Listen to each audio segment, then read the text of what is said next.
So today we're joined by Peter Cohen, Senior Director of Business Development at Terawatt. Hi, Peter. Where are you dialing in from today? Hey, happy to be here. I am dialing in from Terawatt's headquarters in San Francisco.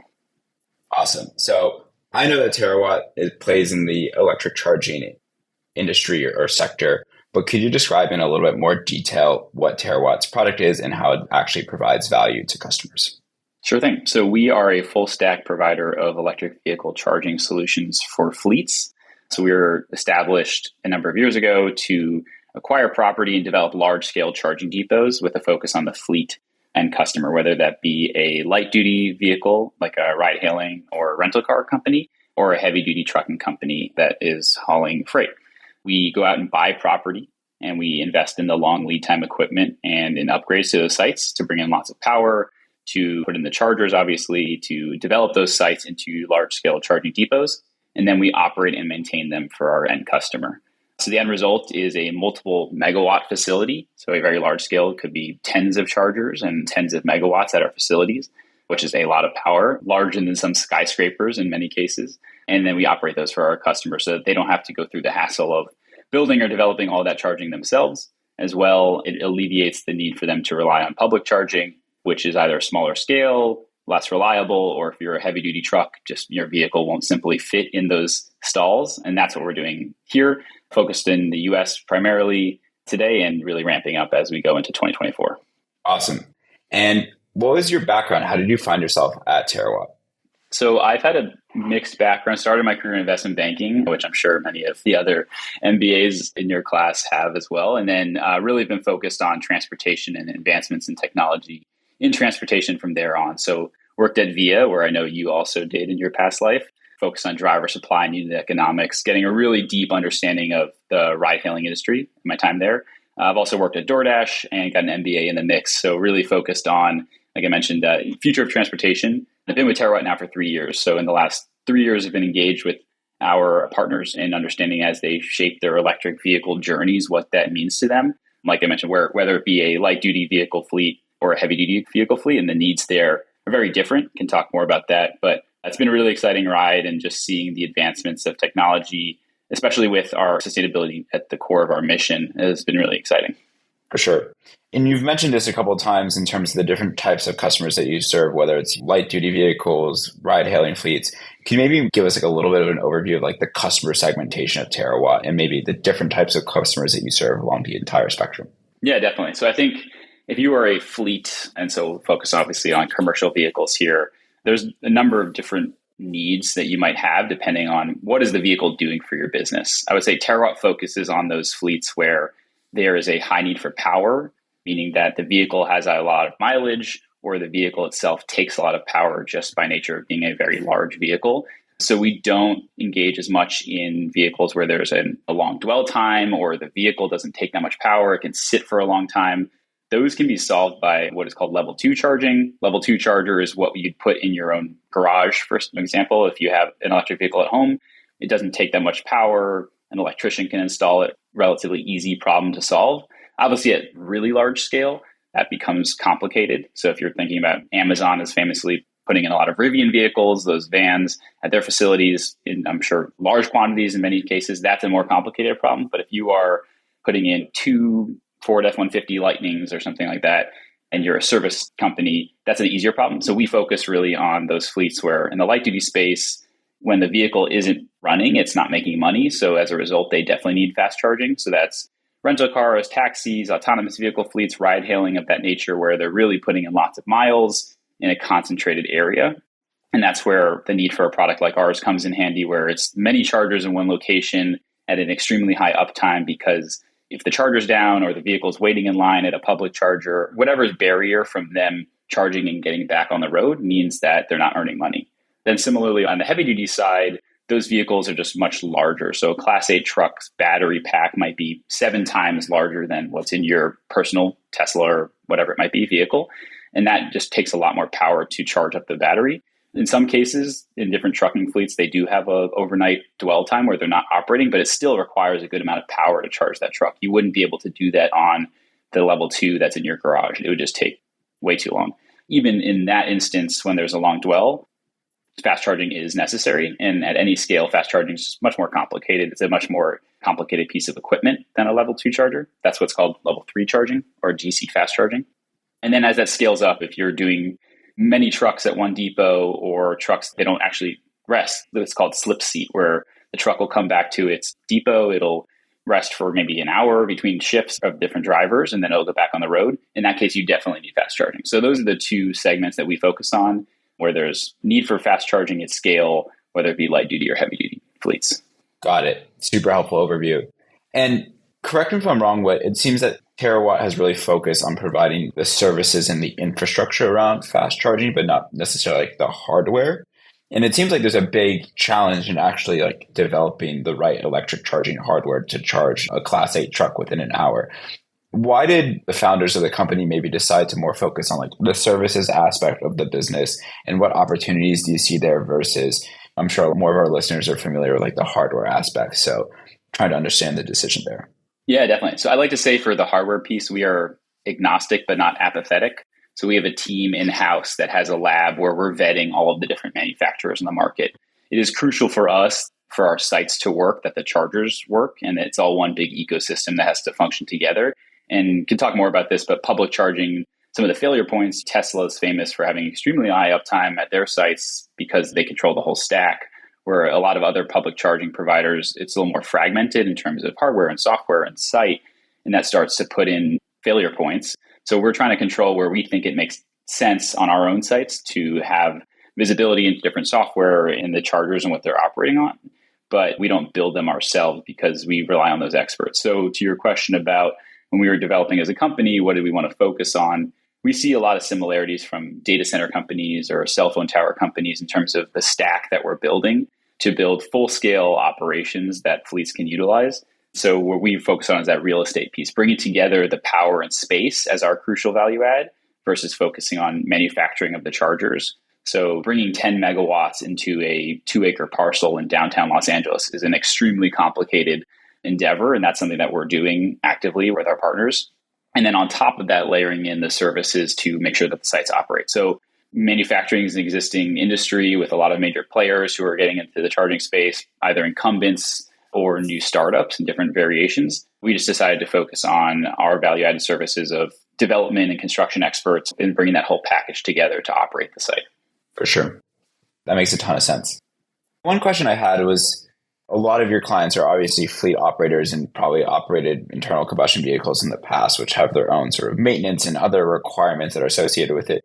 And maybe some of them were big enough to do it in-house, or some of them probably had third-party vendors who did that maintenance and repair work for their vehicles. But fueling always seemed like a relatively easy part of maybe that equation. What is the additional complexity in your mind of bringing in electric vehicles that now requires almost like a third-party vendor to manage your entire just like fueling operation, so to speak? Yeah, I think it's a great question. We talk to a lot of fleets who, it's exciting where with electric vehicle charging, now all of a sudden you don't have to go to the gas station. You can bring the gas station to you, more or less, with having charging where the vehicle parks or at your own depot. And we definitely do engage with partners on their own sites. So if we have all the expertise to develop one of our projects, there's no reason why we couldn't lend that expertise and operate and maintain and develop a site on a customer's own site. But then there becomes the limitations. So where is the space to put the charging equipment? Where is the power, which is the primary need, to charge it all up? At smaller scale, like I mentioned in the beginning, if it is 1 or 2 L2 chargers or even 5 or 10, whatever it might be, that amount of power might be available. Great, you can solve that problem. And then all of a sudden, EV has a huge benefit where you don't have to go figure out fueling on-site or off-site, whatever that might be. If the vehicle's parking somewhere and you can put in a charger, it's a great value add. However, if there is no power, if there is no space, these projects also, we didn't talk about yet, but are extremely expensive. And part of why Terawatt raised $1 billion of capital for our mission here. That's where you start getting these pinch points where you have to figure it out and you start getting more akin to using offsite fueling. And now it's just charging instead of using a gas station. But we're really excited about the advancements of technology. Right now, charging does take a little bit longer than fueling your vehicle, especially as you start getting to the heavy duty vehicles with those large battery packs. But chargers are getting faster, batteries are getting more efficient. So the range of the vehicle is getting larger, the time it takes to charge is getting shorter. And we're really seeing a lot of advancements as the technology in the industry at large is growing, but it's definitely an adjustment period for fleets that we're really excited to partner with and figure out what does this mean for your business. It's not going to be necessarily one-to-one experience-wise what you saw in your diesel or combustion fleet. It is a little different. So you're seeing a lot in the light duty space, especially new companies who are just saying, I'm going to go 100% EV all at first, because having a hybrid fleet where you have some folks fueling with gasoline and some with electricity, it creates maybe some unnecessary duplication of experience for your ops team because they're just a little different in some cases. Have you seen any this is maybe not necessarily related to Terawatt, but something that you guys enable is oftentimes I feel like operators see EVs as a constraint in terms of now a vehicle needs to be idle for an hour for it to charge versus fueling up in 5 to 10 minutes.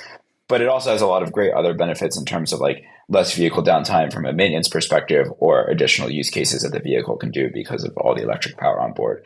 Have there been any interesting customer stories of now when a fleet operator transitioned from internal combustion to EV, it unlocked these awesome new use cases or efficiencies within their business? Yeah, I would say first and foremost, the biggest benefit that in the business context often gets overlooked sometimes is the good it's doing for the planet, right? The reason why we're pushing all of electric vehicles and on this mission is to decarbonize transportation. So you can do that even a little worse than what you're doing with gasoline from an operations perspective. There is still that benefit to the environment that definitely gets understated when we're talking about the nitty gritty of the nuts and bolts here. But that's something I would first and foremost flag. But to answer your question directly, they're all also on top of that operational benefits that we are seeing from fleets. So fewer moving parts in the vehicles means less maintenance. The charge times, like I mentioned, if you can have charging at your depot or it fits in your duty cycle where it's a benefit to your business, that's also great. And additionally, electricity prices are very stable. So I think something we've seen is giving the confidence to providers where they can really map out their costs. There's not as much fluctuation as there is with diesel or gasoline pricing, which ends up just being more consistency of your business. So that's been really exciting, I think, for different fleets as they're engaging on this. It's just more predictable than what they're maybe necessarily seeing. Obviously, it's a newer technology, and so there are some changes relative to a more historic industry of combustion engine maintenance and what those parts are expected to perform at. But I think in general, the fleets we've engaged with are really excited. Also, driver benefits. I think that's overlooked sometimes is These are quieter. They have less rattle, especially at the heavy duty size. You don't smell like gasoline at the end of the day. It's a more comfortable, exciting ride. I think anybody who's been in an EV has a pretty fun experience, especially at the truck level. That gets really interesting. Just a different beast of a machine. But I think the driver experience has been really positive. So a lot of benefits coming to fruition. There is a little bit different startup energy associated with just it's different from how you've been operating your combustion fleet, as we talked about a little bit before. But a lot of really exciting momentum going forward in the industry for sure. Awesome. And then the next question I have is around the sites. You've alluded to it a couple of times that these are sites that require a ton of power to actually be able to deliver the value to the customers. And so how much of the site selection and the build out is determined by maybe that particular client and building it out that their existing depot today versus Terawatt sort of driving that conversation and that decision process? Yeah, I would say we go searching in maybe proactive and reactive, or proactive and maybe in tandem, if you will. On the light duty side of the market, the vehicles are more or less at cost parity with their combustion counterparts. So from that perspective, you could electrify anywhere in the country today and have a really strong total cost of ownership calculation. So for us, what that means is working very closely to figure out where are the nodes of demand. Is that a Los Angeles, for example, has just a humongous market as well. California, on top of that, has strong mandates for electrification across all sorts of fleets. That's an area where we're really doubling down on. And we can go out and buy a site and feel really confident that we'll find a customer, tens of customers, to fill that site pretty quickly. Someone a little more remote, we might look for a partner to guide us and say, hey, look, I would really love to put in a full-scale operation in, I don't know, somewhere where we are currently not. You call it Iowa. I don't know, just an example. And that's where we work in tandem with our partners to really map out, okay, how many vehicles are in your fleet? When would you need this to come online to size what that appropriate infrastructure investment will be? And then we'll go out and put all the CapEx on the project and invest it and take the long lead time items into consideration. And then the end fleet would only really have to get engaged and pay as an operating line item once the site comes online. So that's an unlock we can provide by contributing our capital. On the heavy duty side of things, the vehicles are much more expensive than their diesel counterparts today, but that total cost of ownership calculator is really starting to ramp down as vehicles are made at larger scale. as there's advancements in technology. And these aren't necessarily just like a prototype vehicle anymore. They're really robust and manufactured at scale, which is happening as we speak. That on top of the O&M savings and the energy savings is really making that TCO become more attractive.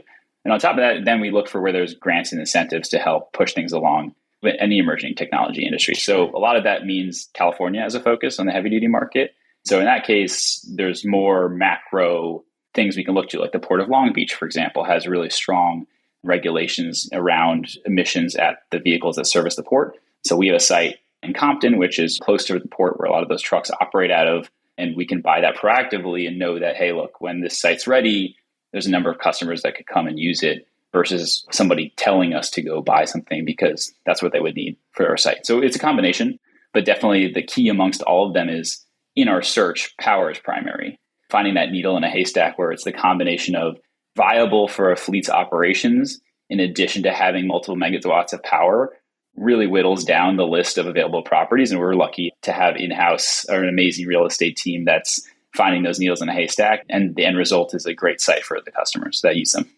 I think this brings up maybe like an interesting nuance around Terawatt's business is that, correct me if I'm wrong, but a lot of the sites are actually shared between multiple fleet operators, correct? That's correct. How do you manage that on an operational level? Because I could imagine there being like conflicting use case or wants for charging resources at different times and different needs. And maybe what does that optimization process actually look like?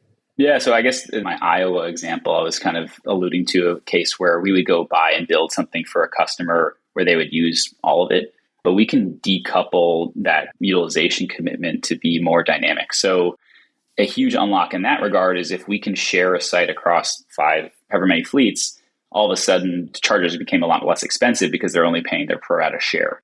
So another benefit of our model versus developing on a customer's own site, if you put in 2 chargers at your own site, you're paying for 100% of that utilization of the asset, whether you're charging all the time or not. If we have 5 fleets sharing a charger, great. All of a sudden, it's 20% the cost.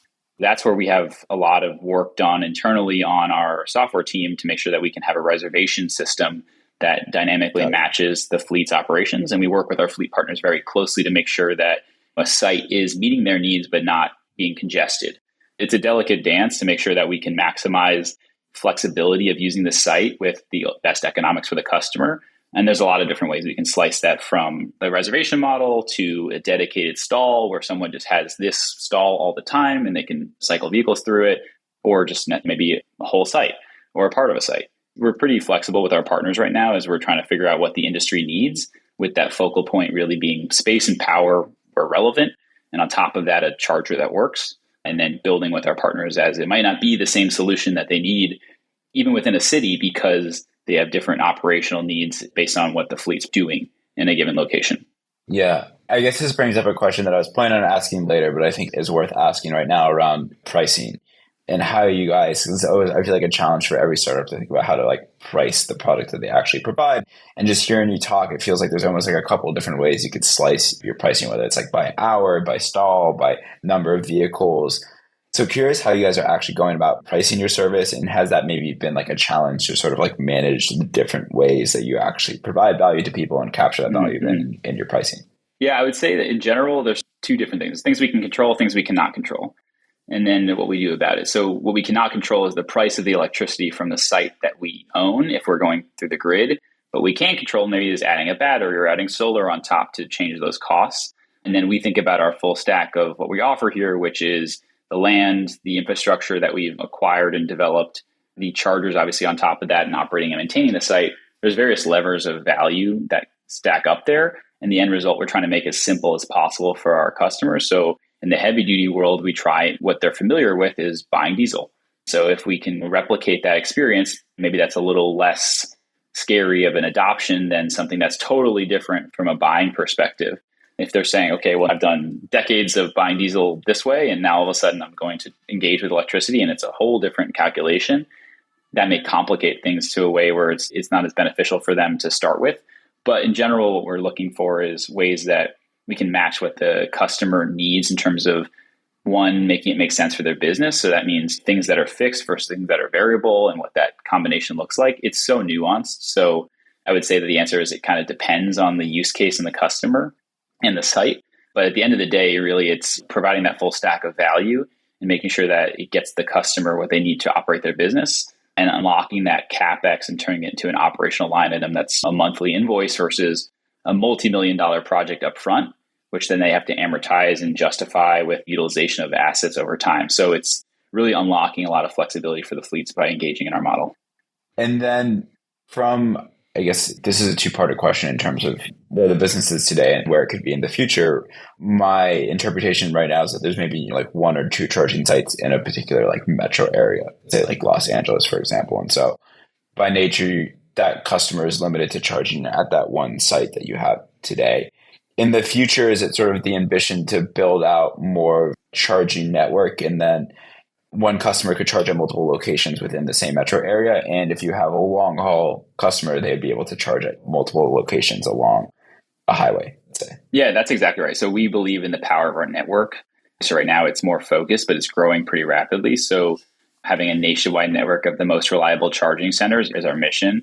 And from a customer's perspective, if they engage in the city, if there's multiple charging stations, maybe it's one that's primary and then one that's more additional capacity if they add vehicles to their fleet or new routes or new service areas, et cetera. But something that we've announced, I think 2 years ago, was we're going to electrify the I-10 corridor. So every 150 miles from LA to El Paso, we have sites that we're developing to enable exactly what you just talked about. When fleets are primarily electrifying right now, they're saying, okay, I'm going to focus on the return to base operations. What can I do from a fleet perspective that still charges at the same place every night or every day, which limits it to the range of the vehicles? But we're saying, okay, great, we can start adding more nodes onto the map where now you can get further or longer. You can go start in point A and get to point B as opposed to coming back to point A every day. So we're doing that on the I-10 corridor as a first of many to come, where we're going to be really building out that network to enable all sorts of use cases from these electric vehicles. Sure. And then tailing on this idea of expansion, I think a big barrier to sort of adoption of commercial EVs has just been, frankly, like vehicles on the market, whether it's like the light duty segment all the way to the Class 8 segment, and availability, and then especially in the heavy duty segment, price. How do you guys, I mean, like obviously both of those things are going to sort of become easier in the future from both an accessibility and a pricing standpoint, but has that maybe been a challenge to date? And how do you maybe sort of like work around that risk within the business model that it's unfortunately just not within your own hands? Yeah, it's definitely been interesting, especially with my past 3 years at the company, seeing that transition pretty rapidly to in the Class 8 space. Just to comment on that, there were no vehicles, or there was a testing vehicle, to now there's vehicles from a number of manufacturers that you can buy today. So seeing that rate of adoption has been really encouraging. As well, it's pairing up that advancement with how long it takes to build some of these sites. So power availability development, these are long lead time items that we're taking the risk on and developing ahead of the curve to make sure that charging sites are ready the day before a customer has their fleet hitting the ground.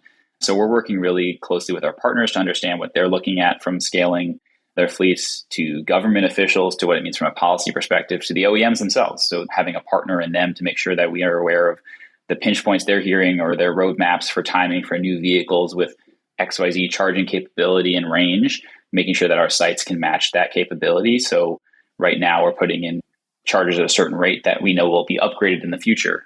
In the heavy duty space specifically, there's a focus on megawatt charging, which if an L2 charger at your house can do 10 kilowatts per hour, a fast charger that you go to at the gas station or grocery store might be 100 kilowatts per hour. Megawatt charging would be 1,000 kilowatts per hour, which can be a huge unlock for the heavy duty fleets, just given that they're going to be able to fuel at rates equivalent to fueling up with diesel for their trucks. But it'll really be just an unlock as we see these faster chargers from the fleets being able to do more charging stops or go further than given battery pack because of the advancement in that technology as well. But in general, to answer your question, we're really working closely with the OEMs to make sure we understand their roadmaps. But I've been excited and really to see all the advancements in technology that we've seen even over the last 3 years and all those rapid adoptions. I would say in the light duty market, there's a variety of vehicles available at equivalent cost parity to their combustion counterparts, whether that be passenger vehicles to trucks to utility vans, et cetera, and really seeing that trend up the curve on the medium and heavy duty side as well. Sure. And I think in the consumer segment, especially in 2024, there's been a lot of grumblings that EV sales are slowing down. Is that something that you're seeing on like the commercial side as well? Or is it just like the TCO now is just becoming so competitive that there's just a pure economic case to make the switch to electric vehicles? I think it's more the latter. I think businesses operate differently than consumers with respect to buying. So if that, like I mentioned, first and foremost, if there's the mission about decarbonizing transportation as a driver with ESG goals and consumer sentiment, and also just general awareness of the impact that has in our local environments and how you value that as a factor in TCO. But as you look at the pure business case and things pencil, we've seen a lot of strong progress from fleets where if it's penciling or close to penciling, they will transition over. And that's a pure business play.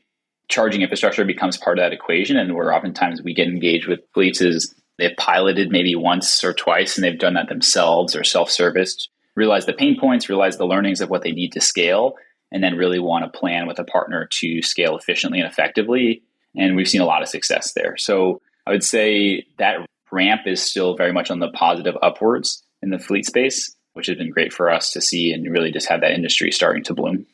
Okay, now given that we are a business school podcast and given your role as head of business development at Terawatt, I want to change gears about sort of asking more about your go-to-market motion and sort of like how you actually drive sales and generate revenue for the company. And so the first question I have is, it sounds like you are dealing with customers from very different sizes and maybe just business types, and whether it's maybe someone who has a couple vehicles all the way up to a large fleet operator who maybe has like 100 plus vehicles. How do you build a go-to-market motion that speaks for both types of customers, and particularly in a new sort of like category, right? Maybe not a lot of people are familiar with this. So how do you A, educate the consumer, and B, tailor that message to different people across the customer sort of segments? Yeah, it's definitely been a refinement over the years. So I'm talking to you now, and we're multiple years into building this business. Figuring out where we add the most value and what that customer profile looks like has been an iterative process. So aligning on kind of the ends of the heavy duty to light duty spectrum, more or less, where there is that high mileage or high kilowatt hour translated output needed, has been a refinement over time as we've engaged with various partners, figure out what's resonating, what's not, and really try to build a playbook that makes sense for our ideal customer profile, and as a result, where to focus. So that's been a process in itself. But as we land today and we have these two segments plus more, but obviously I'm just focusing on what's the primary target. It is a different business. So in terms of that light duty vehicle fleet, this might be a completely different company than the heavy duty in terms of where their focus is national versus localized, given the vehicle economics, as well as just the size of the company or the types of product that they need. So it's on us to segment internally in terms of, okay, great. When we approach these partners, what is the value we're adding? What is the really flow of the end need for them? And how do we match their needs as we engage with them? Being a true partner versus just selling a widget, I think, is a big differentiator just for our industry right now in terms of how we approach folks and the value we add. So in general, though, what we can build is a really multi-year project together, because if we solve their need in one location, it's not just going to be a one and done. It's going to be a nationwide endeavor, as you kind of alluded to in your earlier question. So we're really excited to build these strong partnerships with folks and grow with them, because we know even within their own fleet, it won't be a one size fits all. So it's understanding, okay, great. When we engage with somebody, what are their goals? What are their main drivers? And we can do a lot of that homework before we even meet with them to understand who those targets are based on publicly announced goals and different mandates that might impact them, to hone in on, we know what the service we provide is space and power and charging infrastructure. Who's going to be the needing customer for that product? And then when we engage with them, we have a sense already of what their expectations are, but we really want to focus on, from their words and their needs, where do they want to start? What does the growth plan look like, so that we can match accordingly with our infrastructure? So I would say it's really integrated approach in the sense of how we work with a customer. I like to say partner, not customer, because ultimately it truly is a partnership. And understanding what is the job that we're doing. At the end of the day, like, our end side of things is pretty similar. We're building space and power and operating it. The configuration and the location is the variable, and understanding from our partners really, what is that expectation? A lot of these folks have the same needs, whether it be heavy duty or light duty. They want the charger to work and to focus on their core business. And there's a lot that we do on our end to facilitate, but we make sure that we have that right flywheel of expansion. Yeah, just to get really nitty gritty, I guess, is a lot of your leads sort of generated from like outbound of you guys going out to see people at fleets today who could either have EVs or planning about EVs? I mean, like, how does that? Because I'm thinking like if I'm a fleet operator today and I have 20 pickup trucks, I'm thinking about maybe going to an EV, but I'm actually maybe not like realizing that it's an option because I'm just worried about charging. But then there's actually this whole opportunity with Terawatt that I don't know about. So how do you actually generate maybe some of those leads from people who are looking or maybe aren't even looking? We do a lot of education. So there's a big conference circuit that we engage with, meet partners in person and talk through things. We do webinars. We're doing a lot of work on our social platforms to make sure that awareness is out there. And part of that is blog posts that our team is writing and putting out to understand, okay, you might be a fleet like this approaching this problem, and here's what we think about it, as well as just promoting, obviously, our sites and locations, because at the end of the day, we are most valuable in the locations we can serve, whether that be on our site or a customer site. So trying to figure out, making sure that we have awareness of our platform to those end customers. We do get a good amount of inbound, obviously, as we are successful in making sure our name is out there, people will approach us. And then a lot of it is just, like I said, targeting and figuring out the names of the businesses and trying to get in contact. So we're doing a lot of direct outbound to engage with partners where we think might be a good fit. Something that's interesting and a challenge to our business is who that person at the company that is responsible for electrification can be totally varied. So if you're a major Fortune 500 consumer products business, for instance, is that the sustainability group? Is it the transportation group? Is it the financial group? Is it some combination thereof? Is it the facilities group? In terms of who's spearheading a given project or initiative, we found that it's pretty varied, which is another challenge of our business. Of if we're engaging with somebody for the first time, figuring out who the right person is, they might not even know, honestly. If they have a goal and they're trying to figure it out in their early stages, who that point person is, if they don't necessarily have a team dedicated to electric vehicle charging initiatives, might be a one person or a group of people that they have to get the right, I guess, influencers involved internally. So that's part of our process too, is making sure that when we engage with somebody, we're getting the right person, because you need a top-down alignment, given that there are a lot of unknowns if you're a business transitioning to electric vehicles in your fleet versus what your experience might have been for combustion engines that might not, like I said, be one-to-one translatable. And so if there is a roadblock hit, you want to make sure you have senior leadership buy-in. So something that we work with our partners to make sure that it's smooth for them as it is for us as this process kicks off. Mm-hmm. Are there ever sort of like partners that you look at and you sort of think they're either too small to work with or just not the right use case that you go ahead and actually turn away? Or is the go-to-market sort of proposition that Terawatt has is ultimately like adaptable enough that as long as they have an EV, it's ultimately the right use case? I would say that in general, we're pretty adaptable. We've seen some partners in the trucking side that are local operators where they have a fleet of 5 trucks and they're trying out EVs, and that's as small as a 1-truck operation. But in general, also, if we evaluate a project for a partner and we think that we're not the best fit, maybe the scale isn't right, or we think there's a better way to accomplish that task, we will tell them, because ultimately, if we're doing them a disservice and ourselves a disservice, if we're forcing ourselves unnecessarily on a project where we'll be overkill, or for whatever reason we don't fit, because we think that we want to build lasting partnerships here. So being truthful and transparent on that is in our best interest, because this is a small industry too. The folks that are working on electric vehicle projects all know each other and are working together. And we've had some really great referrals and just working groups with other companies in our industry. We're all trying to build on the same mission. So we want to play our part, but not necessarily push ourselves where we don't belong. Totally. And as the business expands both geographically and by revenue, how much of it is working with a particular partner in sort of like the prospecting phase, then go ahead and decide to build a project versus building a project, a site, and hoping people will come build it and they will come kind of approach? It's a combination, truly. And what that split looks like will probably change the geography and over time. But for now, we've seen a healthy balance of both, which is exciting for us because it means we can just engage with more partners. I don't know if there's necessarily a perfect world split of what that looks like. There's pros and cons to either side of it.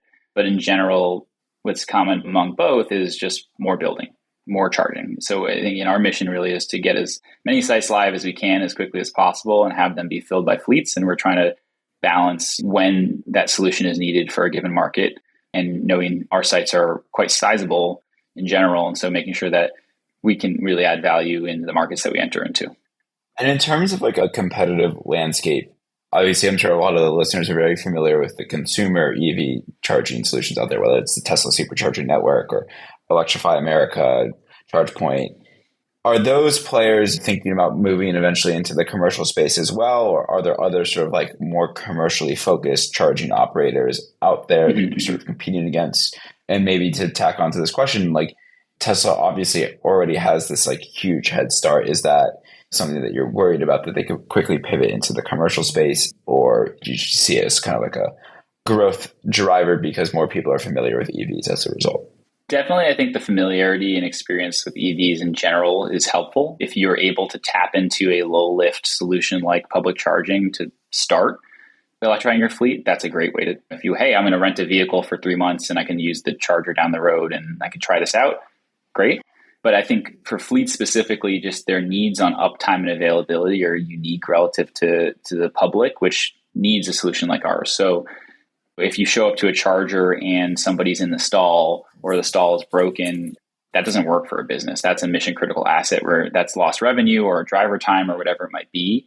In that sense, public charging has some limitations where it's just not designed for commercial fleets, as well as obviously if you have a Class A truck and you're trying to squeeze into a parking stall at a grocery store, that's not an ideal scenario for anybody.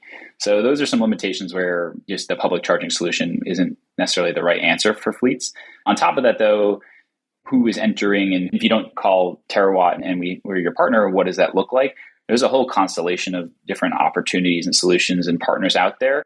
Part of that is it's great to have so many choices, but the other answer is you want to call as few people as possible to get the job done. So we feel like our full stack solution really adds that national level, enterprise level partnership opportunity for somebody where you can maybe piece together a solution in other ways that requires a lot of energy and input, but it might be simpler to go to a one-stop shop. So to your question about who is out there, there's all sorts of firms from engineering, procurement, and construction firms that can handle a project on their own site, but they don't operate and maintain the chargers, to more full stack solutions starting up similar to ourselves, to incumbents from public charging doing stuff at customers' own sites.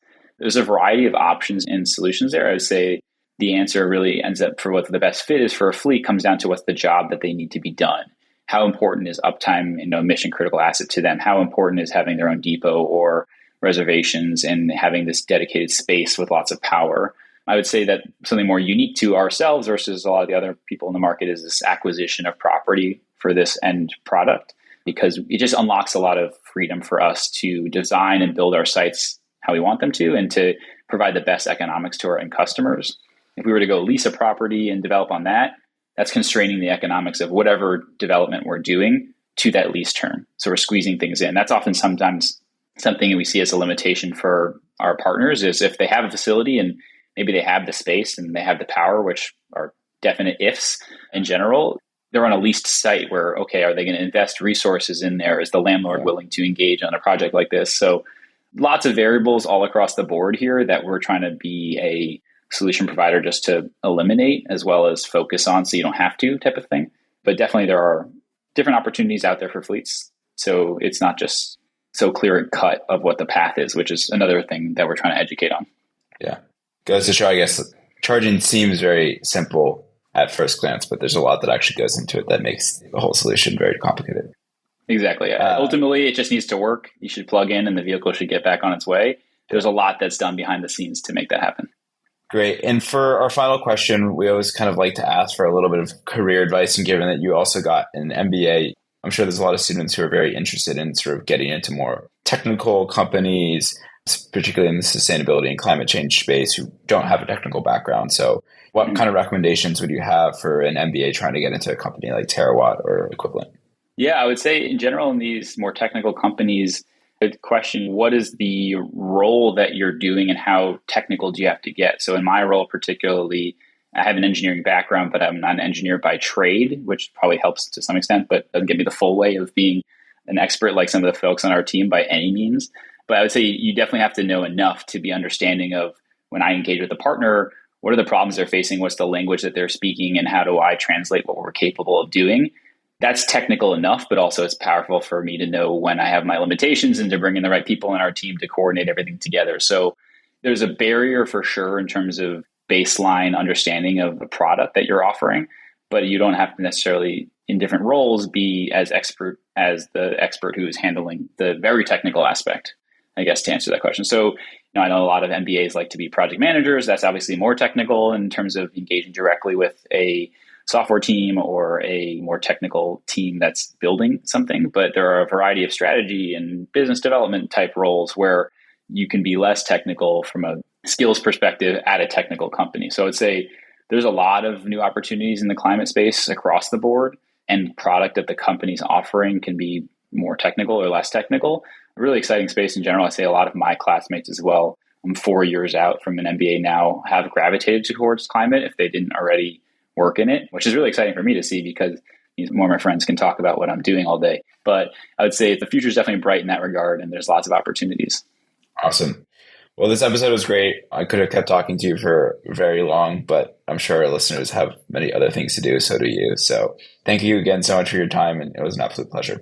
Definitely. Likewise. Thanks for having me.